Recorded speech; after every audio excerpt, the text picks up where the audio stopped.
If you've got a Sony A7 IV, you just got a huge upgrade with the 4.0 firmware, and we're gonna dive into that quickly here today. Excuse the mess, I am moving, but we're gonna talk about this very meaningful update that is long overdue if you ask me. We're getting a fantastic feature, which is focus bracketing in camera. And this has been missing from Sony. A lot of their cameras, we've only got in a few of them, and now added to the A7 IV. I was a little bit surprised to see that, but I think this is a massive upgrade. So if you are a fan of macro or landscape or product photography, this is going to be huge. All right, so here's a quick look at the 4.0 firmware update. It did not brick my camera, so thanks for that, Sony. They're not batting 1,000 when it comes to firmware updates lately, but I had to do it just to see what this was all about.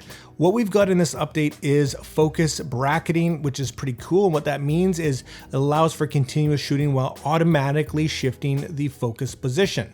So you're gonna be able to combine all these in post using some cool software and get some really sharp and very much in focus images in camera, which is pretty cool.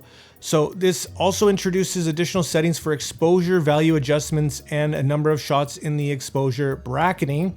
It adds a function that automatically creates still images with shot marks from movie frames after recordings. Really cool. So what that means is you can add a shot mark while shooting or playing a movie and use it as a mark for selecting, transferring, or editing your movie. So you can basically choose the thumbnail so you can actually see exactly what you want, what that clip is all about more easily than just the first thing that you recorded. So pretty cool. I really like that feature. Great for video shooters. And next we've allowed the use of focus magnifier and auto magnifier and manual focus while using the bright monitoring feature. Next, they've allowed notifications to be displayed when these latest software is available for your camera.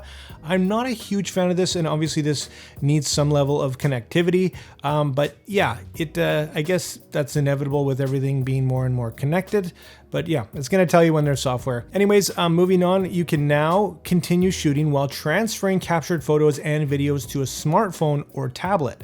That's kind of cool, and I wonder the bandwidth of just how capable that is, but that's kind of neat, and it's great to see them adding stuff like this. Now, you can use the Creator app, and you're going to need to with this newer firmware, and it's a pretty easy to use app if you haven't used it before to basically remote shoot or record, and you can do a whole bunch of other things and basically add or Bluetooth the photos over from your camera to your phone and whatnot.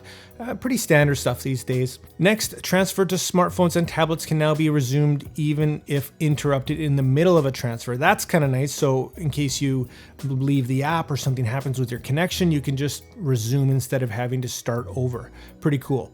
So other than that, going through here, you can now transfer only the differences that have not yet been transferred to your smartphone or tablet. So it's gonna know, which is kind of neat.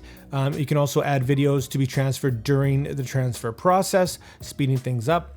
This is really cool, guys. Add support for the monitor and control app. If you've never seen that app, that is a incredible app that pretty much allows you to take full control of your camera through an app, and basically like director style control. You got to check it out. This app is just the bee's knees, so definitely check that out if you're a video shooter.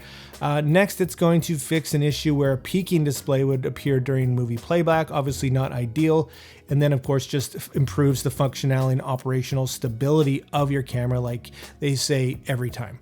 So yeah, that's a pretty darn good update if you ask me. I think that's fantastic and no issues for me so far. The big one is going to be the focus bracketing, and if you did want to see a quick tutorial on that, I will drop that here for you to check out. That's something that I think a lot of photographers could definitely benefit from. So make sure you drop all your questions and your comments down below, guys. And yeah, thanks so much for watching the video. Like always, make mistakes, be yourself, and get out there and take some more pictures. See you next time.